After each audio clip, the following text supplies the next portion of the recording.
Because CISOs are not in the hot seat enough. So That is right. maybe we should mix these all together. Oh, I love the enthusiasm. Hopefully I can finish the interview. Now I'm feeling, oh, you're really going in. Oh, I appreciate that. Okay, cheers.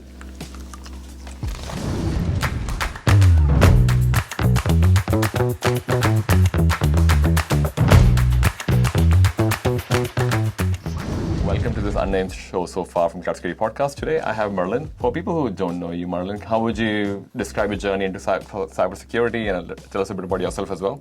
So I've been in cybersecurity for about 24 years. Okay. I started off as a sysadmin way back when, and I took a Checkpoint Firewall 4.0 class. Oh, right. And that was the pivoting point. Oh, right. Yeah, and I just loved the technology, and I changed my career to security and focused on security at that point. So because this was in the late 90s, I kind of saw like a fork in the road with my career, like either I wanted to go storage or I wanted to go security. Right. So I'm glad I chose security. I've really enjoyed it. I'm glad you chose security as well. Yeah. And next is probably a good segue as well to kind of what the hot topic is, which is, what's the hottest food you've ever had in your life? I think wasabi. Wasabi just doesn't agree with me. It's like, sometimes I'll like pick up like a trail mix that has like wasabi in it and be like, ugh. I just can't do it. Well, fortunately we have fried chicken over here, which is the New Orleans style fried chicken for our benefit. But for your, in case it goes really hard, we have beignets, we have fries, we have biscuits as well, or scones for the people from England watching this, I guess. And we have a few hot sauces. So we start from the medium, which is the leftmost, and then we go all the way to the hot. See how far we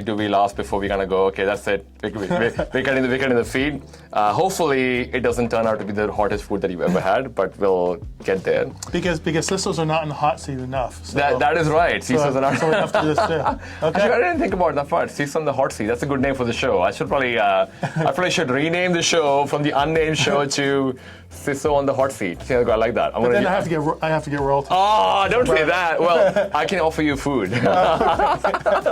All right, I will let you take a dab. Okay. If you want, you can just take a small piece out, and I'll do the same as well. Oh, that's a good. So you're not gonna pour it on the chicken. That's good. That's a smart idea. So you're like, because then you can just take a really small dab. Then I can tell. Yes, exactly. Fair enough. So we're gonna just dab it a little. And just a little, if I can drive it. And then cheers, and all right, cheers, man.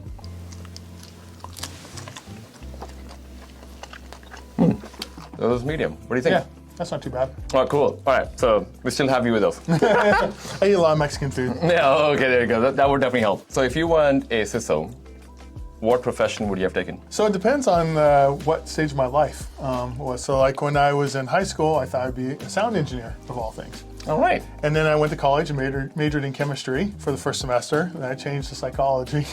None of my college degrees are actually in technology, which is kind of common for people of my generation, I think. Interesting. Who are in the field. Yeah. Other interests I had was doing like a double major in biology and psychology, and like focus on people with brain disorders or traumatic brain injuries. Yeah. I don't know. My interests are all over the board.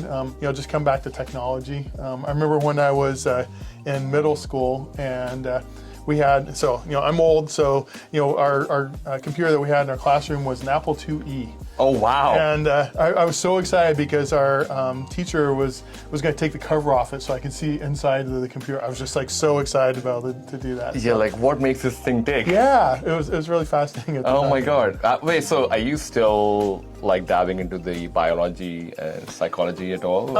I would say, because since I'm in a leadership position, I do still read a lot of articles and about human behavior and leadership. I think because of my psychology degree, and my first master's degree is in social work. So I think. Oh, right. So I think that's helped me in leadership, in people leadership, that I can really understand where people are at.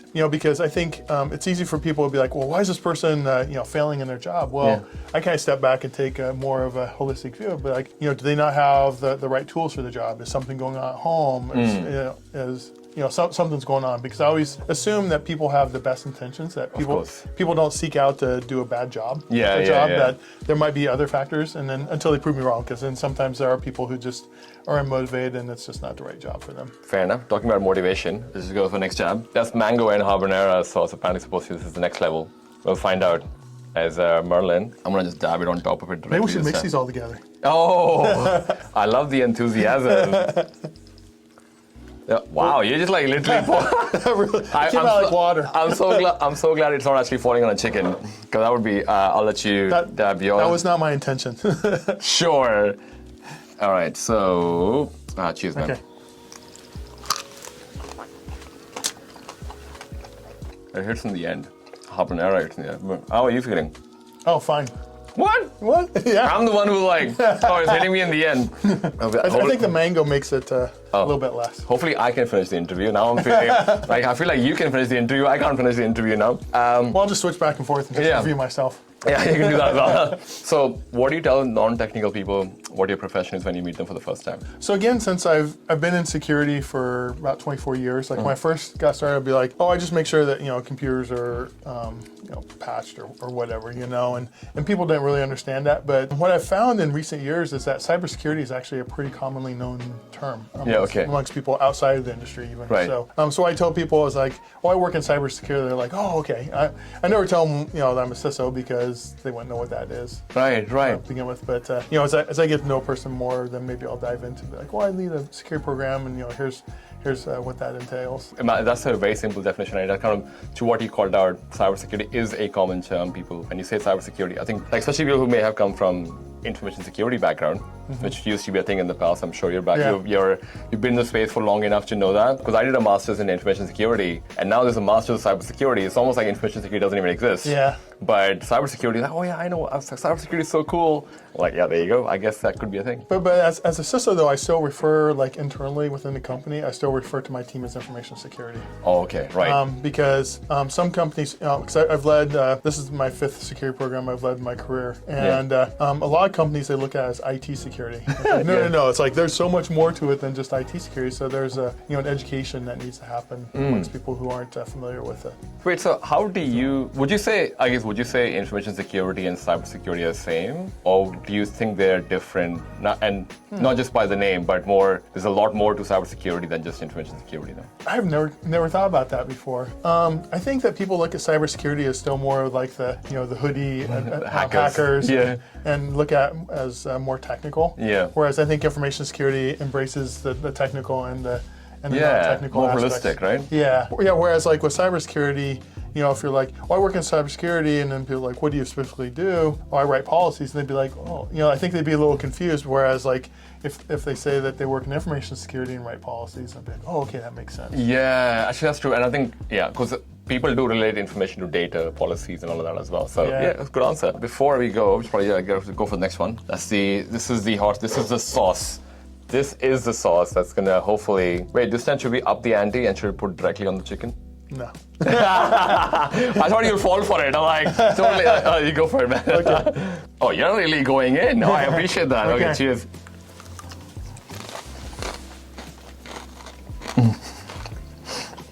I'm fine.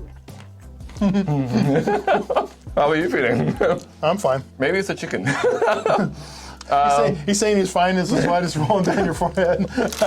I'm going to just open the vignettes just because. Just because I feel like I should just have it open over here. All right, complete the sentence. Being a CISO is hard because? Being a CISO is hard because, cybersecurity costs a lot of money. There's a shortage of cybersecurity professionals, so salaries are higher. The technologies cost a lot of money.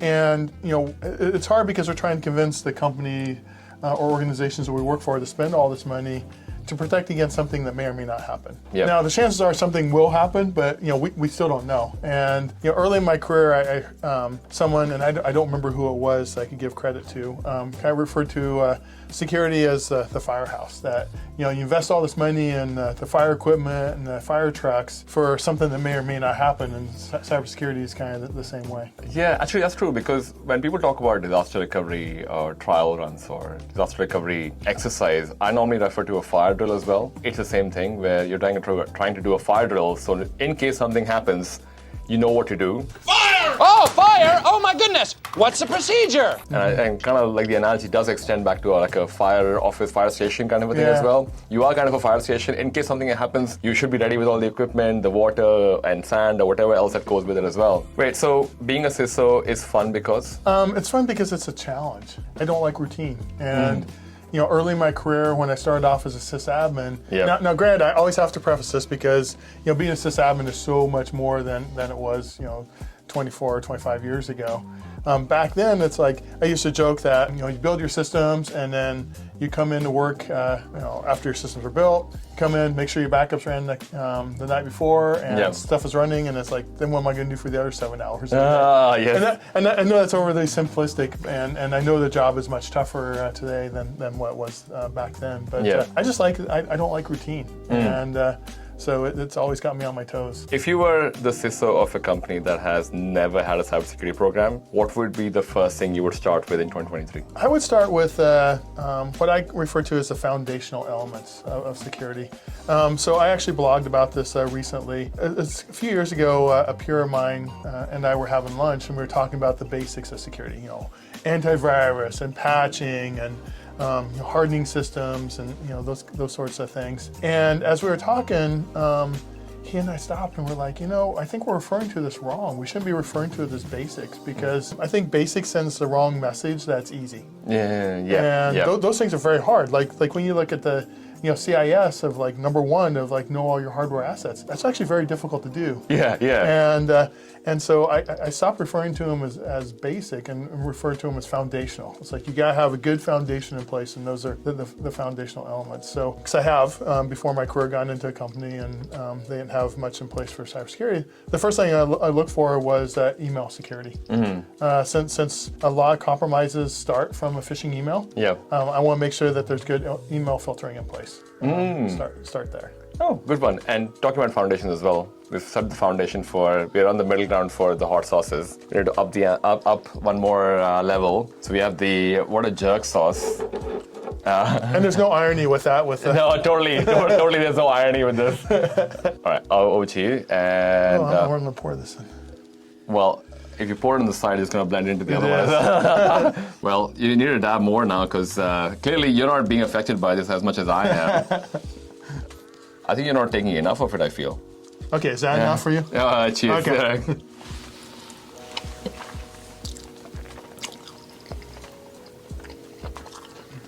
Not bad. You feel okay? Yeah. Damn. Is it impacting you? Vignette's gonna get wasted. I'm gonna have some vignette after this. Not because I'm feeling like I should have vignettes, but I think I should not waste the food. Of course, yes. Don't judge me, people. All right.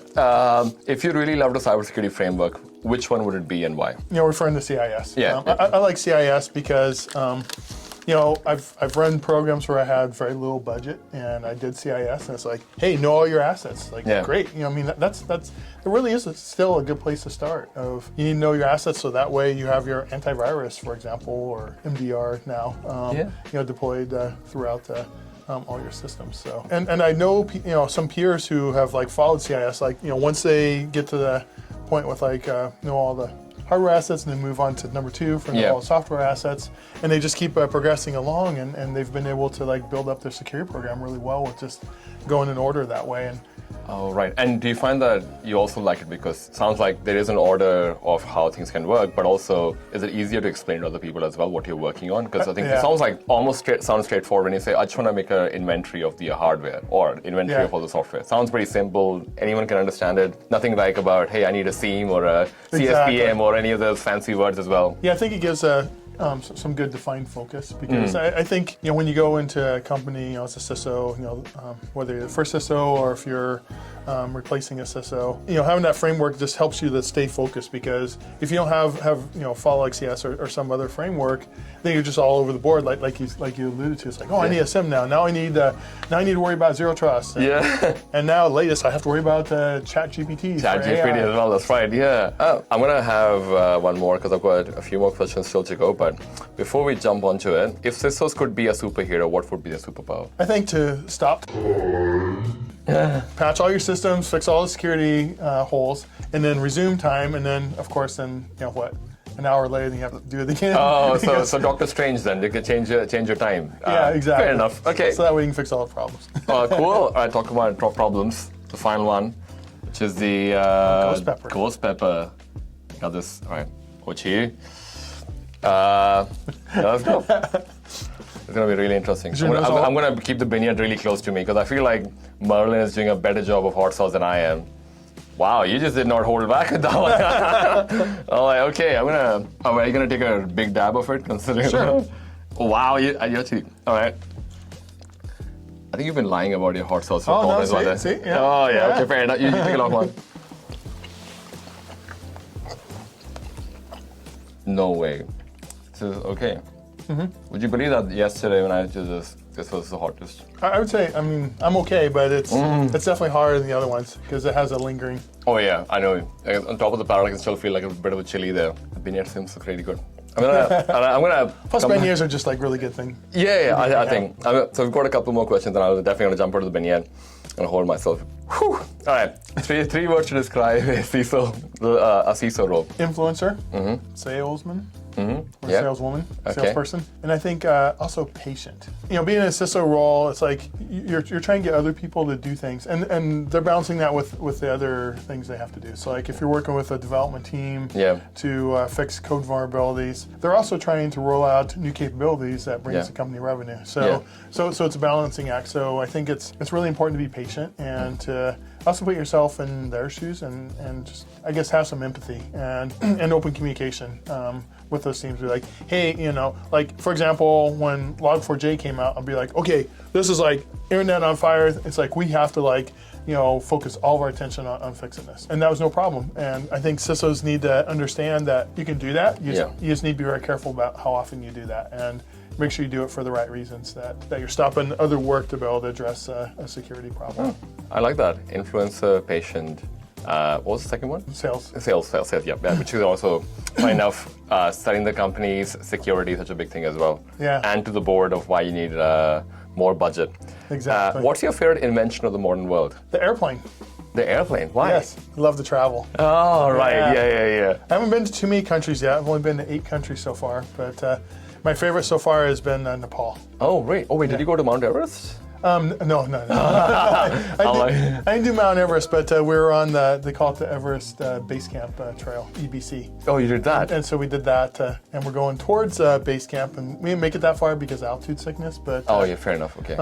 But we did make it up to 14,600 feet in altitude, and it was just amazing to be at that altitude and look around and like look up, and there's like peaks that are over 20,000 feet around. Wow. Wait, what was was there like, to your point, were you gasping for air at that point in time, or were you comfortable, or do you feel like you didn't have enough air? Because I feel like at that height, you don't have much air to work with, right? You don't have much. I don't remember the percentage.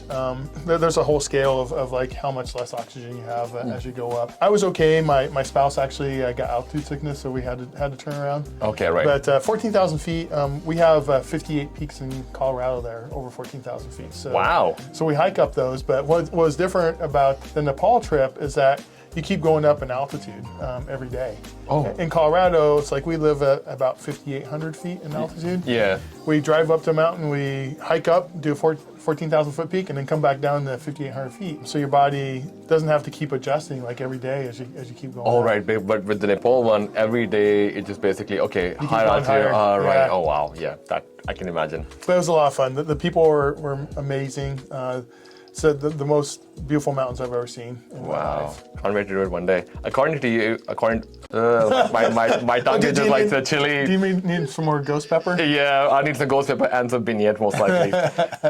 According to you, what is the spice of life that makes it beautiful? Well, my wife says it's her. Of course, yes. But no, I was thinking about this a little bit, and I think there's a lot of focus on people just being kind to each other, and I wanted to bring up a little bit of a story of someone you've probably heard of, maybe you even met him when he was alive, Mike Asante. Oh yeah. He was a good friend of mine, right. And for those who don't know, Mike passed away in 2019 from a long battle with cancer. And but what was amazing, he had just such an amazing cybersecurity career. He's the one who really brought to focus the need to secure mostly electrical grids. Mm-hmm. And he also then worked with the military that they needed to secure their IoT devices and such. And here's a guy who's just so successful, and actually when he passed away, the day after he passed away, he was recognized on both floors of Congress for his work in cybersecurity. Yeah. And at his memorial service, which I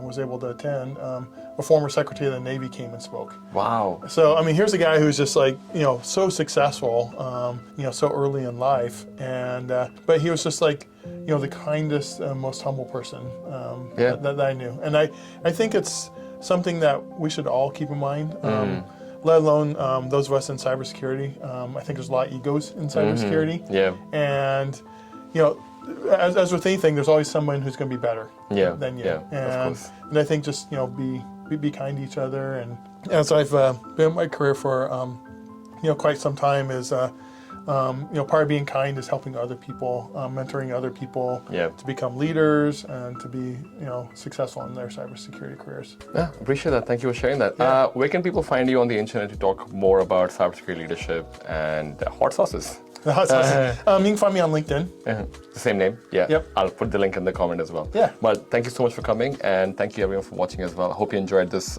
show, which is going to be called the CISO on Hot Seats. I'll talk to you in the next episode. Thank you. See ya.